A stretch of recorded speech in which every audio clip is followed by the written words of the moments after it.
Credits to Kusina Chef for the DIY cream cheese. Thank you so much. So the challenge will be kung anong magiging outcome niya if gagamitin ito for cheesecake. So gagawa ako ng cheesecake na gamit itong cream cheese natin, kukombine ko na siya.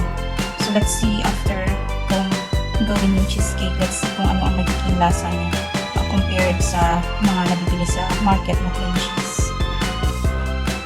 So this is the finished product after gawin ko yung cream cheese.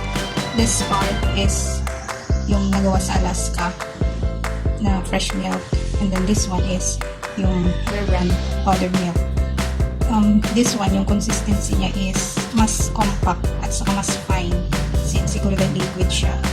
And then this one, 1 cup of powdered milk and 1 liter water. Medyo yung ibang tawag dun, parang hindi siya masyadong nag-compact. So parang medyo hiwa-hiwalay siya. I just don't know kung gano'n sa process.